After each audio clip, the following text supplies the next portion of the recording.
Whispers of the Forgotten. In the quiet town of Ravenshade, where mist curled through cobbled streets like ghosts refusing to fade, 17-year-old Evelyn Sinclair had spent her life in the shadows.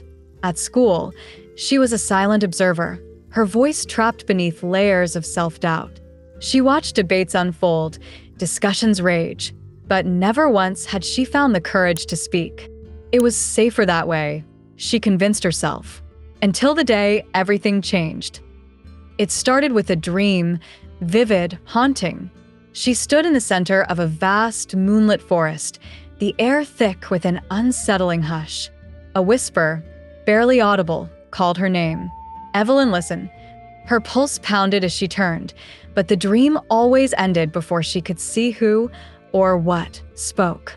Night after night, the dream repeated, and each morning, she awoke with a strange sensation lingering in her chest, as if a secret long buried was clawing its way to the surface. The catalyst came in Mr. Alden's environmental science class. A debate on the future of their town's ancient willow grove had begun, the class divided between preservation and progress. Evelyn's hands trembled beneath her desk. She had always cared about the environment, but expressing her thoughts aloud? Impossible.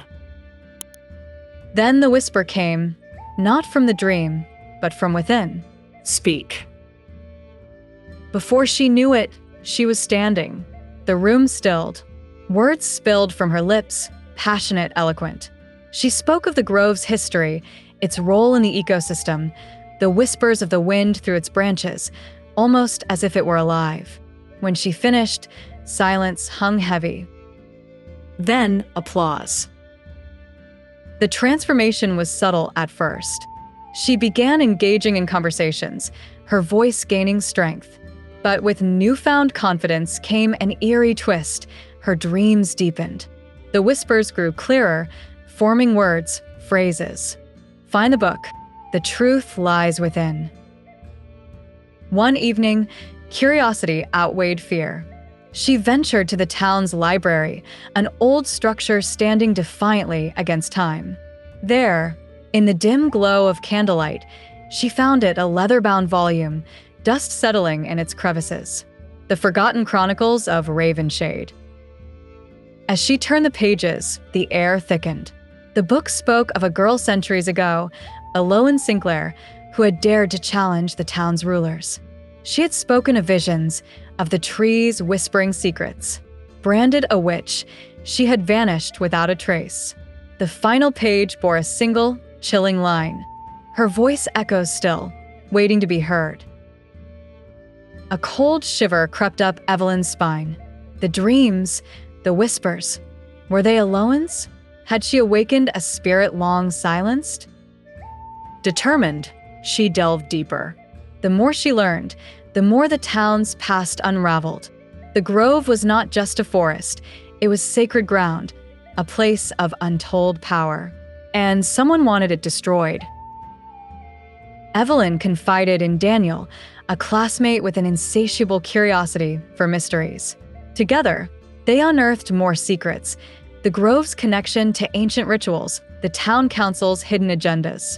As they pieced together the truth, danger lurked closer. Shadows followed her home. Whispers turned into warnings. Then came the night of the fire. Flames devoured the grove, smoke curling into the starless sky. Evelyn ran towards the inferno, Daniel close behind. As the fire crackled, a figure emerged, Mayor Hawthorne, torch in hand, his expression devoid of remorse.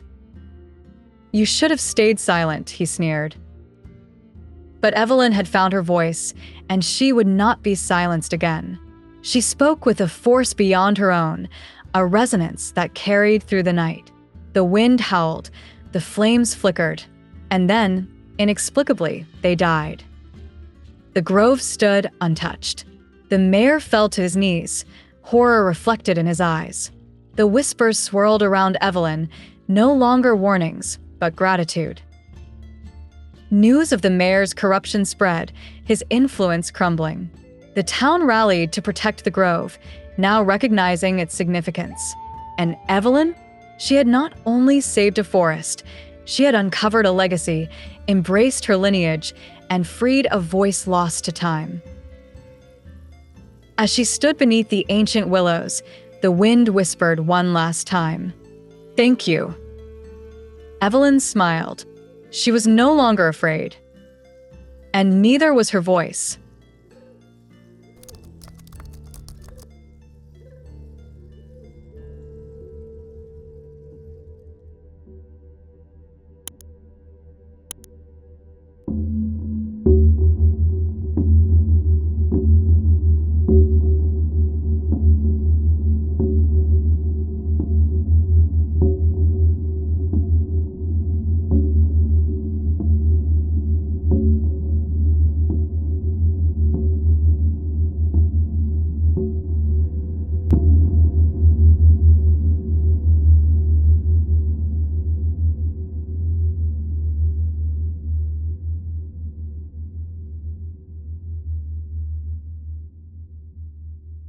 Whispering echoes.